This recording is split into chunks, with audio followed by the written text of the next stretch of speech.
धज कर अपने घर से निकली थी एक शादी में शामिल होने के लिए। उसे क्या खबर थी कि जिस शख्स पर वह भरोसा कर घर वापस लौट रही है वही उसकी जिंदगी का सबसे वहशियाना अध्याय लिख देगा। वही शख्स उसकी इज्जत के साथ ऐसा खिलवाड़ करेगा कि उसकी हैवानियत की सारी हदें पार हो जाएंगी। उसे एक सुनसान इलाके में ले जाकर उसकी आबरू को तार तार किया जाएगा। ठीक ऐसा ही हुआ और इस वारदात ने दिल्ली में हुई निर्मम निर्भया कांड की यादें हर एक शख्स के जहन में ताज़ा कर दी। लेकिन जब यह दर्दनाक घटना मध्य प्रदेश के खंडवा से सामने आई तो हर कोई सन्न रह गया। ये वहशीपना, ये दरिंदगी, ये हैवानियत की इंतहा थी। खंडवा में हुई ये नागवार वाकया बिल्कुल निर्भया कांड जैसा था। वह चीखती रही, बिलखती रही, रहम की भीख मांगती रही, अपनी जिंदगी की दुहाई देती रही, लेकिन उन वहशी दरिंदों का कलेजा जरा भी नहीं पसीजा। हवस के नशे में चूर उन दरिंदों ने एक एक कर उसके जिस्म को नोचना शुरू कर दिया। खूंखार भेड़ियों की मानंद वे उसे अपना शिकार बनाते रहे और जब उनकी हवस की भूख मिटी तो उन्होंने हैवानियत का एक ऐसा खौफनाक खेल खेला कि पूरा खंडवा दहल उठा। दिल्ली का निर्भया कांड फिर से सबके जहन में कौंधने लगा। जिसने भी सुना उसके होश उड़ गए। ये दिल दहलाने वाली वारदात रोशनी थाना इलाके के आदिवासी आंचल में हुई, जहां एक महिला सज धज कर एक शादी समारोह में गई थी।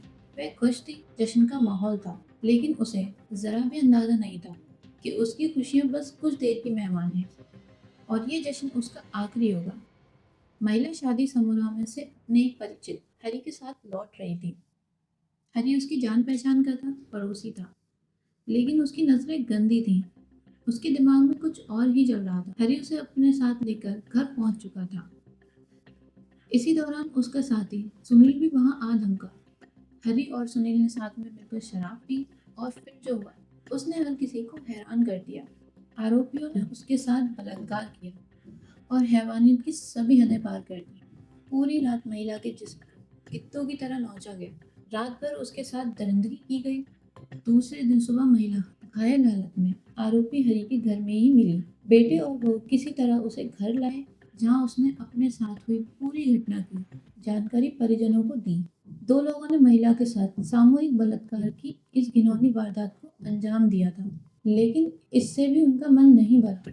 फिर शराब के नशे में चूर उन दरिंदों ने उसके साथ हैवानियत शुरू कर दी और उसके प्राइवेट पार्ट में लोहे की रॉड या लकड़ी डालकर उसके बच्चेदानी तक को बाहर निकाल दिया। उसकी आंतें तक शरीर के बाहर आ चुकी थी। हैवानियत का अंदाजा इसी बात से लगाया जा सकता है कि रोज कई केस देखने वाले डॉक्टरों ने जब महिला के शव को देखा तो उनकी भी रूह कांप उठी थी। पुलिस को जैसे ही सूचित किया गया, उन्होंने तत्पूर्वक कार्रवाई करते हुए पीड़ित को अस्पताल में स्थानांतरित किया और दोनों आरोपियों को गिरफ्तार किया।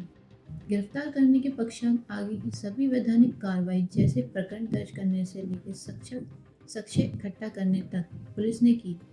अभी पीड़िता पोस्टमार्टम किया जा रहा है। रिपोर्ट मिलने के पश्चात आगे की कार्रवाई की जाएगी। महिला के शरीर से लगातार खून बह रहा था। वह सिर्फ कुछ देर तक ही जिंदा रह सकी और उसने दम तोड़ दिया। प्राप्त हुई है उस पीएम रिपोर्ट में जो रक्तस्राव हुआ है, उनके जो जननेंद्रिय हैं उसमें अत्यधिक रक्तस्राव के कारण मृत होना कारित पाया गया है और उनके जो वेजाइनल पार्ट हैं उस पे भी कुछ टीयर्स पाए गए हैं, डॉक्टर्स ने किया है उसको अभी। और हम लोग देख रहे हैं कि क्या क्या उससे पीछे कारण हो सकता है, क्योंकि ये मैटर ऑफ अंडर इन्वेस्टिगेशन है, इसलिए उन सब पहलुओं को हम लोग एक बार डॉक्टर्स की टीम के साथ। इस घटना ने पूरे इलाके को सहमा दिया, क्योंकि महिला के साथ दरिंदगी करने वाले कोई अजनबी नहीं थे। वे वही लोग थे जिनका घर पर आना जाना था, पड़ोसी थे, हर सुख दुख में साथ रहते थे।